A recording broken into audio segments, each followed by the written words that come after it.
Hey guys, welcome to the Independent Creatives Podcast. Today I have a new comic artist with me today. His name is Michael Bancroft. Michael, can you give us a brief introduction? Yep, I'm the artist and writer, creator of the Lucent, which is a graphic novel that I've been crowdfunding since 2020 and just came out with the second one. Well, we just started fulfilling the second one hmm about last month. So that's uh, that's what's big in my world at the moment. So this is your cover of the latest one right here, this Lucent, Yeah, the that's the Lucent. soft cover. I did for the first time ever. I did hardcover versions. So that's the soft Uh-huh. cover version. It's got that beautiful spot gloss effect on it, and then I've got hardcovers as well, which are sort of oversized European style hardcovers. That's cool, man. So you seem to have really blown up in the past year or so. You said you've been doing this since 2020, and you've had almost 1,000 backers, raised 75,000, and sold 683 books. It's pretty incredible, man. It's pretty awesome. Yeah, well, actually, I think all in all told, over 1,000 books sold on that campaign between the first book, the second book, in both hardcover and softcover versions. I don't have the exact number counted up, but yeah, I think we sent out 800 or so packages Mhm. last month, and yeah, that's. I mean, I feel like I've been doing it a long time. I started writing the story in about 2011 and spent, just doing it on the side. I didn't have a history in writing or anything like that. Spent lots of Mhm. years doing that, failing at it and reworking it and everything. Um, Mhm. and then I discovered French graphic novels, and that kind of Mhm. blew it all up for me. And I was just completely obsessed with them for a while. And I thought, all right, I have to turn my story into one of these. So Mhm. spent a long time sort of learning a little bit about the drawing and stuff. I was always an artist. I was always doing art. I come from Mhm. actually a bit of a t-shirt background. I was doing a lot of t-shirt designs and Mhm. stuff like that. But yeah, in 2015, I started uploading what would eventually become the Lucent to Webtoon and Tapas, and just sort of started Mhm. learning that way, essentially. So I Mhm. was doing it, a good, you could say, 5 to 10 years before I came to crowdfunding and getting serious and trying to put out an actual book. But I guess Wow. it Mhm. feels like, yeah, the things have really started to take off in the last couple of years at least. So the is the first book basically what you put on Tapas and the webcomic look Yeah, places yeah, online? kind of, Okay. kind of. It's funny. I actually have what I used to have a book on here called the unedited edition. So at one point, Mhm. I hired an editor who I still work with, and together we reworked a lot of the art, some of the story, and made it into a book format. Because until then, it had been on an online web vertical format, so it was quite different. But Mhm. yeah, a lot of people who read it back then would recognize a lot of it, but it has changed in a big way, especially the colors. We've The story is more sophisticated now. We added things, subplots, and all sorts of stuff that didn't wasn't in there before. But yeah, I don't know, maybe like 60% of what people have now. You could kind of a lot of it was available at one point on Webtoon. How much of a crossover was it from people doing like seeing it on Webtoons or Tapas, and then actually going and supporting the book? Was that something that you had to build a separate audience for, or was that Yeah, just I think something that? so. I think so. I told Okay. everyone, all right, I'm going to go try and make a thing of this for real, because when you do it for Webtoon, it's great. You get tons of people reading. You get tons of people commenting. Almost, you got a little kind of community building up there. But at the same time, there's no, at least at the level I was at, there's no real money in it. So it was all just very much a hobby, passion sort of thing. And if I wanted to justify to my wife and family that I need to be spending all this time on this story, a little bit of monetary gain helps go a long way to justify that. So I told everyone on Webtoon and Tapas, sorry guys, I'm going to leave and try and make a go of it in crowdfunding.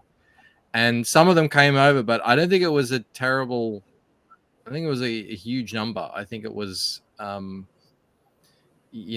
dozens. And I had about 25,000 followers on Webtoon. I don't know if all that many came over, because they're used to reading on apps for free, so I don't blame them. So yeah, it was a slow build up through YouTube, networking, putting out videos, putting out books, obviously, and the first book was very well received.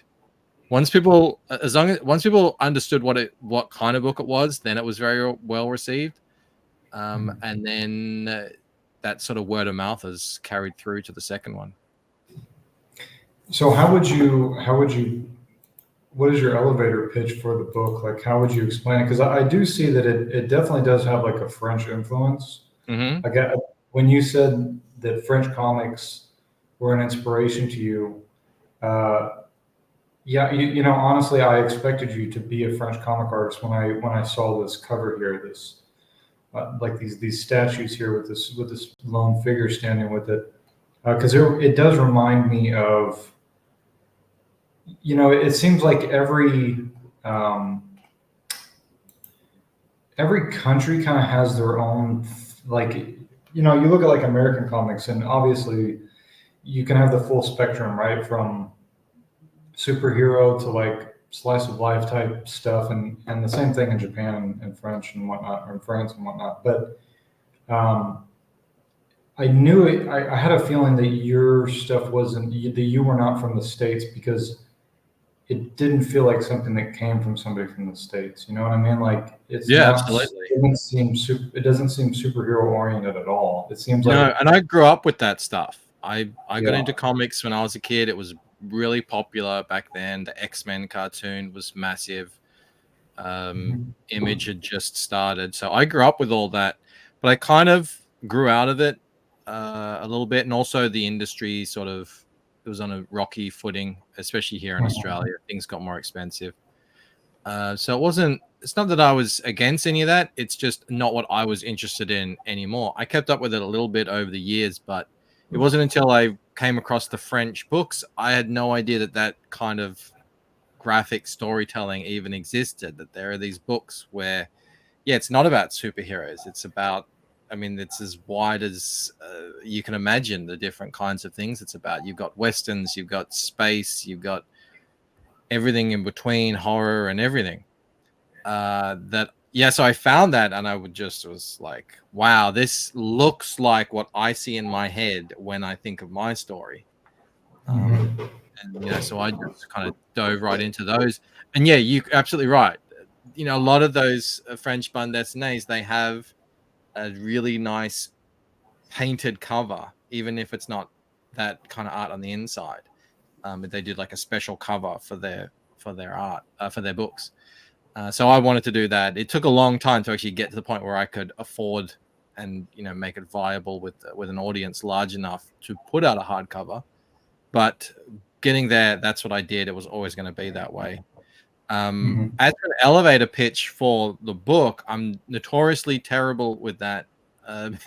It's it's kind of unlike many other stories people have read before.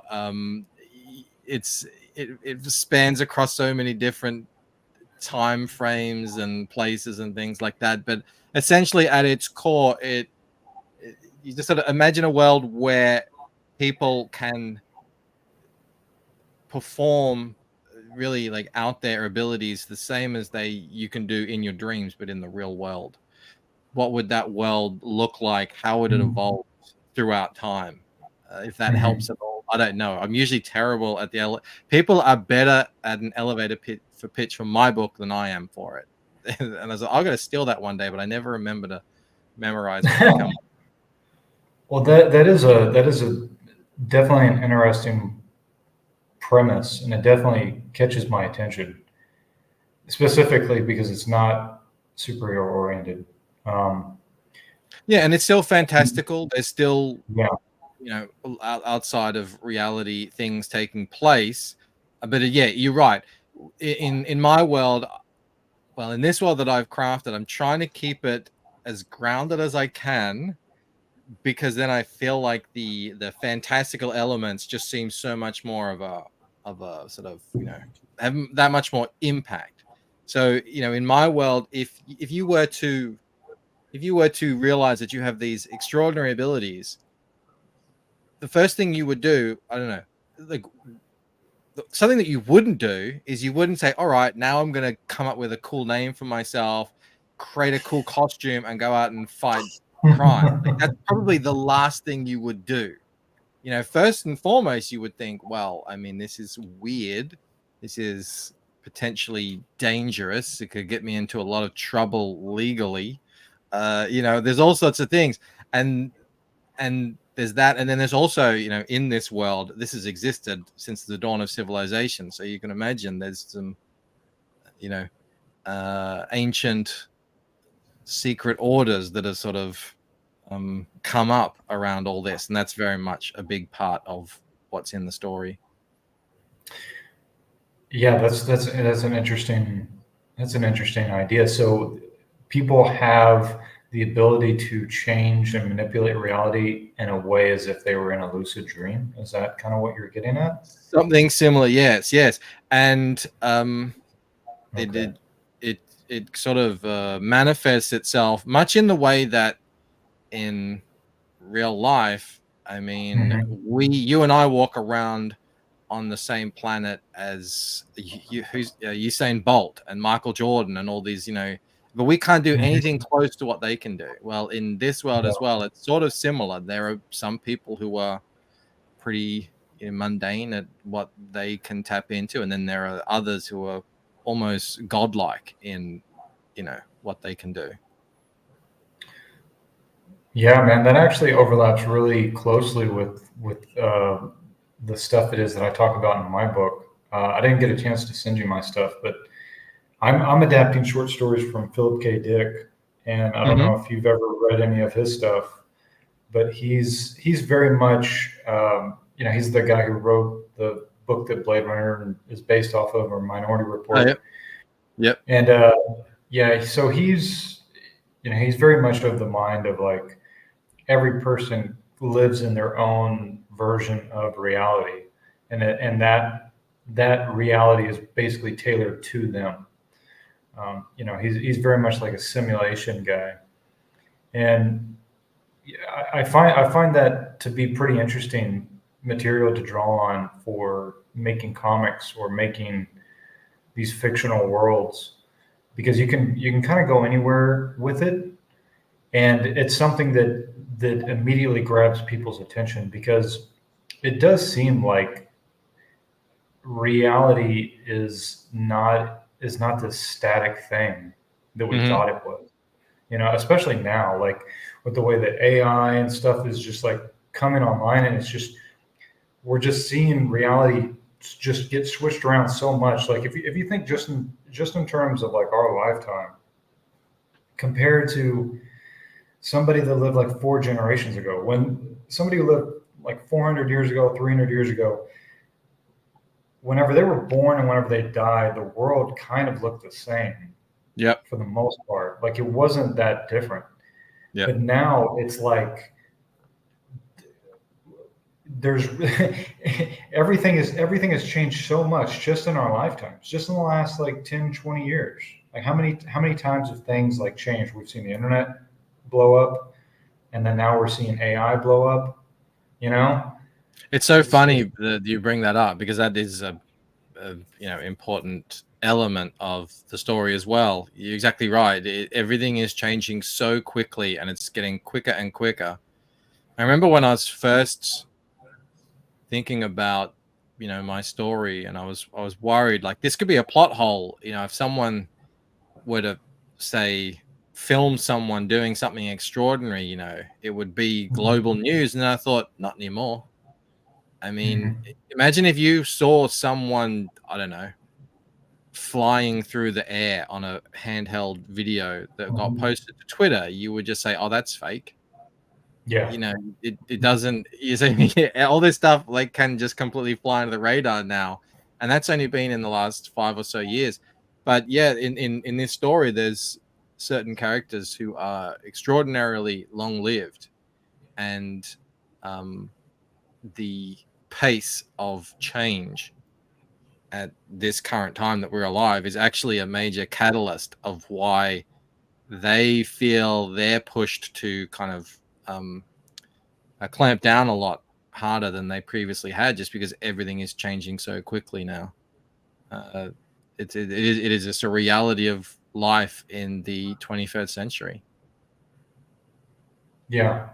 Yeah. Things have become like it's become way more obvious to us that things are way more elastic than they ever were, and nothing is ever in a static state, which was always the case. I mean, it's kind of obvious now whenever you look at the world. You're like, yeah, nothing is in a static state. Like that's what science tells us is Hmm. everything is constantly changing, moving, morphing from one thing into the other. Which brings into mind, it's like, well, then what is actually real? Like if you look at like a pen or your cup or something, and you say like, well, this is actually real, but in another sense, the experience of it is very real. I'm not saying that it's not, but on another level, it's not real in the way it is that we think it is. Because you could put like a time lapse camera on it and fast forward it 100 years, and that pen or that cup would no longer be there. It would have dissolved and it would have become something completely different. Hmm. You know what I mean? And so but there's still this kind of isness to everything. There's kind of like this backdrop that never really goes anywhere, that never really changes. But everything that exists within that backdrop, whatever that is, consciousness or whatever it is, whatever name it is you want to attach to it, that is always there. But everything else is just never reaches a point of completion. You know? Yeah. Yeah, it's very strange. So you've done $75,000. That's crazy, man. That's an awesome target to hit. Yeah. It's a result of having the hardcovers and having people buy, both soft covers. And a lot of people bought both the hardcovers and the soft covers, and it's not a lot of it isn't up there anymore because the sort of campaign period has ended, and now it's a web store again. But I was also doing hand sketched ash cans of the next book and stuff like that, little preview books and stuff like that. Mhm. So, but yeah, the the backers have been incredibly generous to me, and amazingly, a lot of new backers on this campaign compared to the first one as well. So that was good too. So was the first one, was it just the soft bound or the soft cover book, or did you have like a lot of perks with it? There was it was just the first book. It was a just that, and I had some art up there, stuff like that. But yeah, it was a much more simple campaign, that's for sure. And then I did ended up doing a second chance for that, because I sold out of the first edition of the first one. So Hmm. that cover on the left there, that's the second edition Okay. of the first book. We had to do a whole new campaign to get that printed. Um, Mhm. and Yeah, so that I think the first one was 45,000. I think we raised on that one. Wow. which is still Mhm. amazing for the first campaign.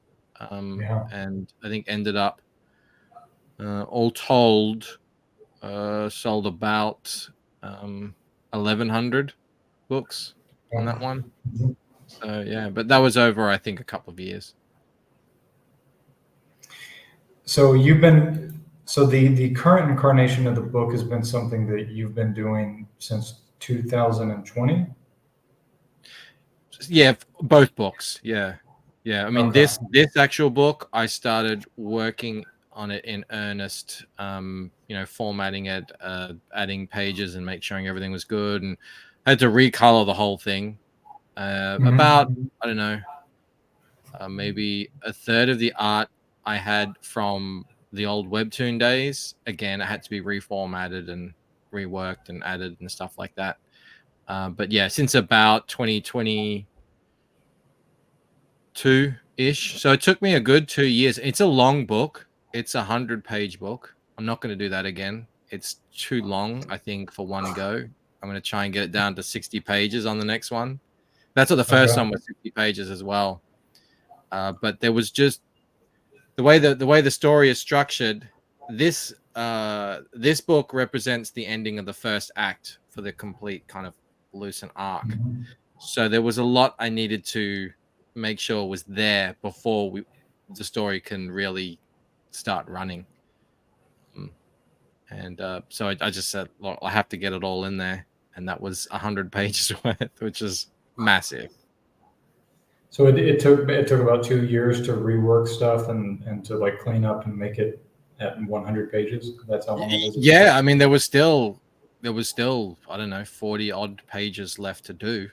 Um, and a lot of that was finishing up previous things that hadn't been finished, adding in new scenes that needed to be there, and then the coloring is just a monumental task. It just takes so long to do, at least for me. I don't know. I always find the coloring is the most difficult part.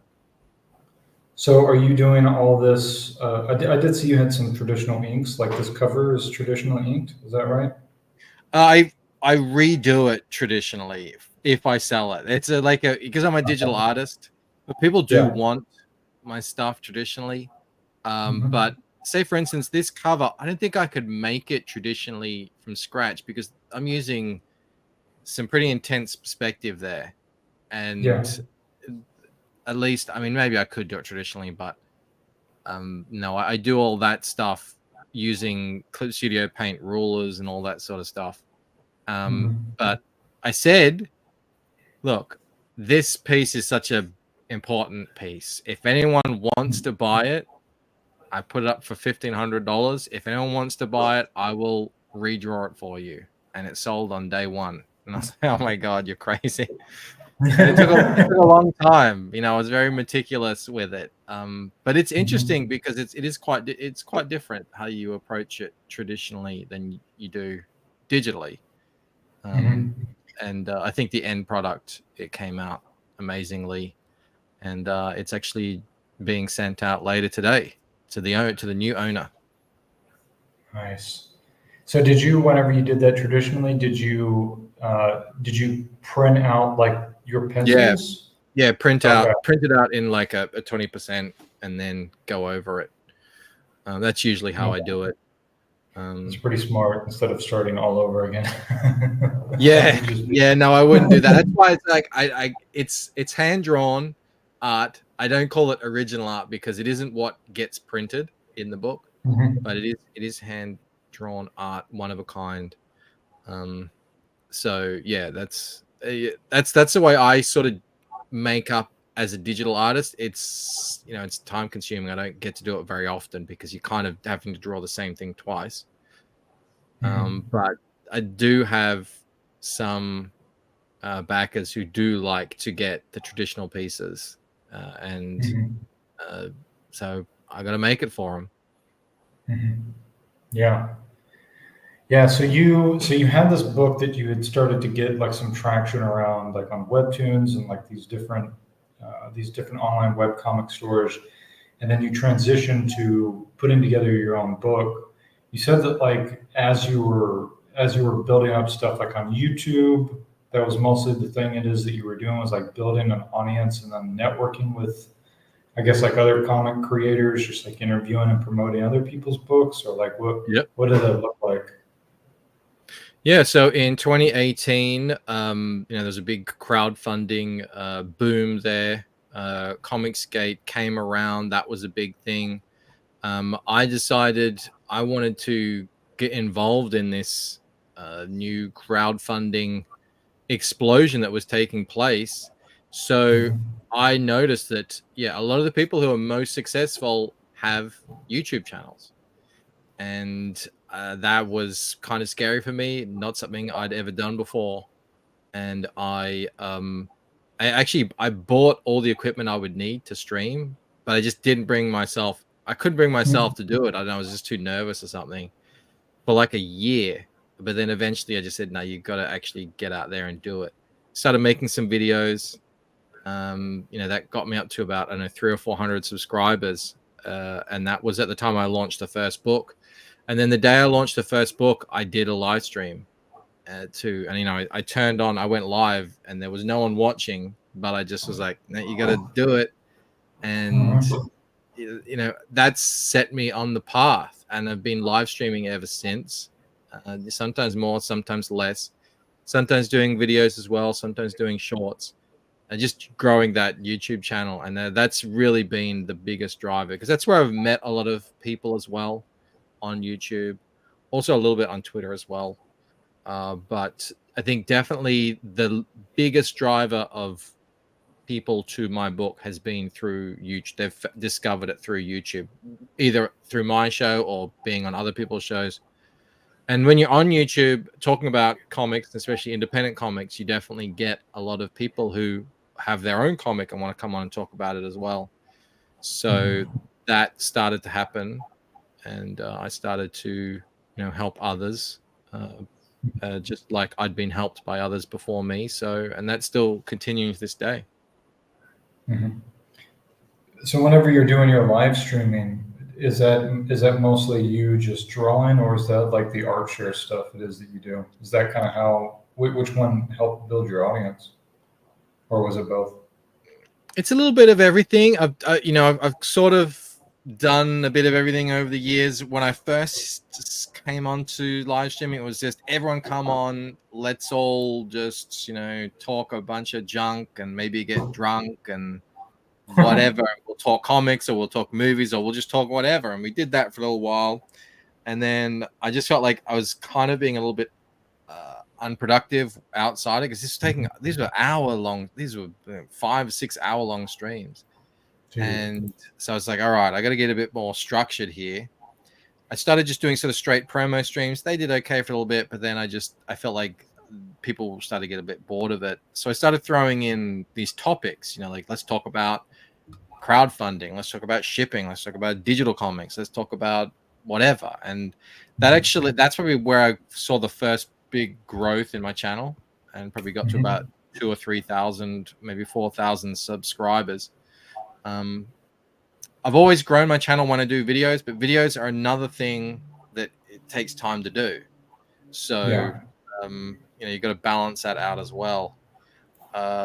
Eventually, after a long period of, I've done over 1,000 live streams. I've done probably, I don't know, 300 videos and shorts and stuff like that. I just sort of settled on, I really just want to talk about what I'm interested in, and Yeah. do what I'm focused on at the time. And, it's not going to, so I sort of stopped chasing the algorithm. So, it's not going to bring big numbers, but at least the people who are there are actually interested in the same things I'm interested in, are interested in my book, are interested in my art, are interested in the art I like.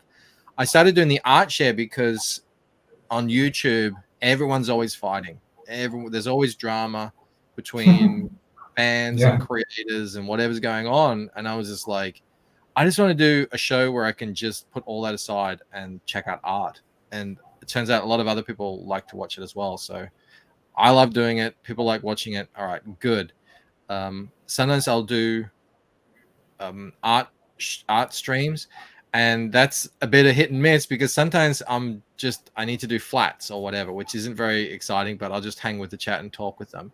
Other times I need to do colors or line work or whatever. It's a bit more exciting. I'm not up to that stage again yet. I was doing that for a long time.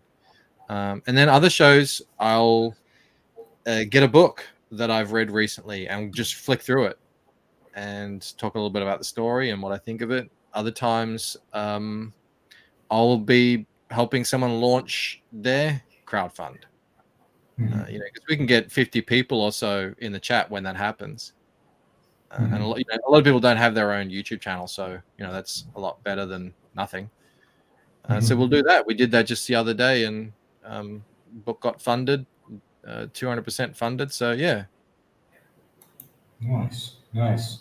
Yeah, I think I think I explored most of your YouTube stuff through like the art share stuff. Mm-hmm. I really appreciate that because that's some of the stuff that I do on my channel as well.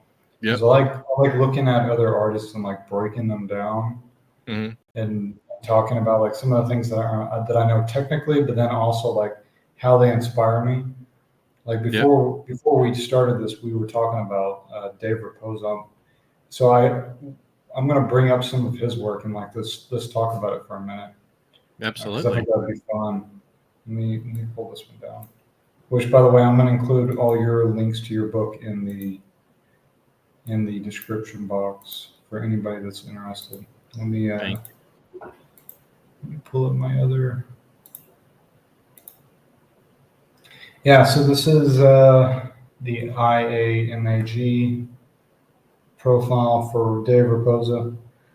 Yeah, I mean, I've been following this guy for actually quite a while. I knew about him back in the Crimson Dagger days, but I was always like super impressed by the amount of different stuff this guy's done. I mean, yeah, he's very versatile, and like I said to you before the show started, I didn't even know about any of this stuff because he's a bit of a web comic legend, Dave Raposa. His Steve Richmond book is super popular. Everyone loves it, and I had no idea because that style is very he was just messing around. I think he was just looking for an outlet to have some fun with. But this stuff, it's on a whole nother level, and it's not. I mean, there's other artists who can do similar stuff in terms of quality, but he's so prolific. The amount of pieces he'll do, and then he'll just some of them will be kind of dark and heavy line art, others will be more bright and painterly, and it's crazy. Yeah, I'm really impressed by how prolific he is. Like, what do you think it is that is allowing him to work through pieces so quickly? Like, I know you must have learned or picked up on a couple of things from doing 100 pages of ink and color work. Is there something it is that you've kind of figured out that's made you that has helped you like work through things faster? I don't consider myself particularly fast in terms of art, so his prolific nature is still a bit of a mystery to me. But I do know that I've come across a lot of artists who second guess a lot, and then they never are quite finished with a piece. And I don't think that's Dave Raposa. I think he knows his craft so well that he knows when it's done, and he just gets in there and he does the work. Because he does live streams, you can watch him work. It's not even like a Dave Finch, where if you watch Dave Finch draw, you can actually physically watch him speed through lines at an incredible pace, and you're completely dumbstruck at how confident he is with his strokes, and he's just whipping out this insanely detailed drawing of Batman or something. It's not like that with Dave. I don't think he's just drawing at a normal steady pace, but I think he just draws and draws and paints and then it's done, and I think and then he starts another one. If you listen to him talk, he's just very pragmatic about it all. He's a problem solver, and then he knows what he wants to do, so he figures out how to do it, and then he just does it day after day, clearly. Yeah. Yeah, I remember this was just like a quick thing that I think he did on a live stream for Halloween like last year or Yeah. something. Yeah. Just Yeah. quick little like yeah. He must have lots of techniques, Mhm. that allows him to just progress from that initial sketch stage to to inking and then coloring and whatever he's doing on a piece at any given time. Mhm. I certainly don't know what those are, but I'm sure if you listen to him more, people can glean something from him. But he just seems like someone, because I think he's mostly self-taught. Mhm. It's just someone who just sort of has a vision in his head and somehow manages to get it down and then get it done and then move on to the next piece. He's I never kind of resting. go ahead. He's never resting. He's never he's always Yeah. looking to the next piece, whatever it is. Yeah. Yeah, he's incredible. So good, man. I have quite a few friends who are pretty big Raposa fans. They all, rightfully so. He's their favorite artist, a lot of them. So Yeah, so who are the guys it is that you're looking at now that you like that you're taking inspiration from outside of like Proposa? Is there other artists that you're looking at right now? I'm looking at everyone, and Mhm. I go back and forth, from Wrightson to who was I looking at the other day? Well, I just showed you Louis LaRosa, and it's not that I'm trying to emulate them or anything. I just kind of get inspired by what they're doing. I became, I'm proud to say I sort of become friendly with Kenneth Rocafort, who is another, he's like a mainstream artist who is working on his own independent book, Groken. And I think his art Mhm. is just on another level, especially his colors. But some of the French guys are amazing. My wife always yells at me. She's French when I try and pronounce their names. But um, Mathieu Laufray, his Mhm. is amazing. Yeah, there's tons of people. I don't, there's not usually one person I sort of look at. At least for my book, I think it's got its style now. I can improve on it. Obviously, I can always do things better, faster, more Mhm. dynamic. Absolutely. But I've sort of landed on this is how the Lucent looks, and I'm going to continue with that.